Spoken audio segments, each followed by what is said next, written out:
kulan nabadeed loogu magac daray hoggaan iyo nabad ay soo qaban qaabiyeen guddida xaafadda barwaaqo ee magaalada Ceergaabo ayaa lagu qabtay howlka shirarka ee Mahuraan ee magaalada Ceergaabo waxaana kulankan maalgelinaya hay'adda Care waxaana qayb ka yahay mashaariic barnaamij dhinaca wacyigelinta nabadgelyada oo ay maalgeliso hay'adda Care International waxaana kulankaas ka soo qayb galay mas'uuliyiinta maamulka gobolka iyo degmada marti sharaf iyo guddida xaafadaasi waxaana ugu horreynba kulankaasi ka hadashay guddoomiyada xaafadda barwaaqo Hindisaar Xoogsade maanta haddaan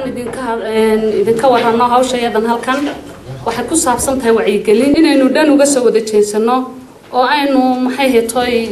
dadkaas oo dhalinyaradeena wax u sheegno inay waxa kan iyo dhibaatadan taagan habeen walba ay maxay heetoy iska ilaaliyaan waxa kale oo aan u sheegayaa xaafadda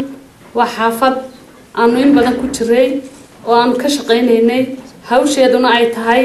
hawl aan u qabano oo ah mutadawacnimo waxayduna halkaasi ka hadashay Amran Axmed Shir oo ku hadlaysay afka hay'adda Care oo dhinaceeda bogaasay guddida xaafadda barwaaqo waxa sidoo kale halkaasi ka hadlay maayirka magaalada Ceergaabo Ismaaciil Xaaji Nuur oo si weyn u soo dhaweeyay barnaamijka loogu magac daray hoggaan iyo nabad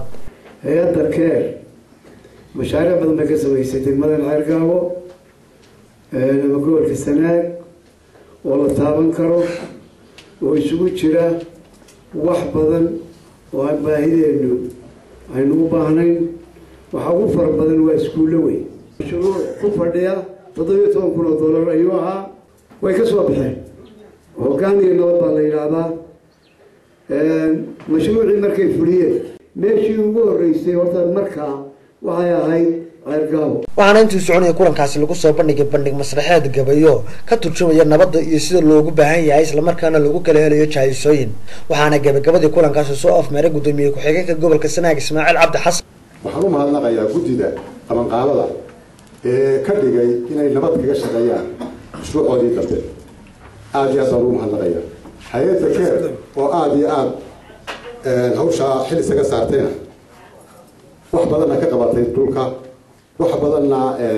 u qabatay tuulooyinka ka tirsan degmada Ceergaabo hadday tahay nabadgelyo boqolkiiba waa ku mahadnaqayaa waynu ku mahadsan yihiin وبرخد محمود قدي هون كيبل تيفي Ceergaabo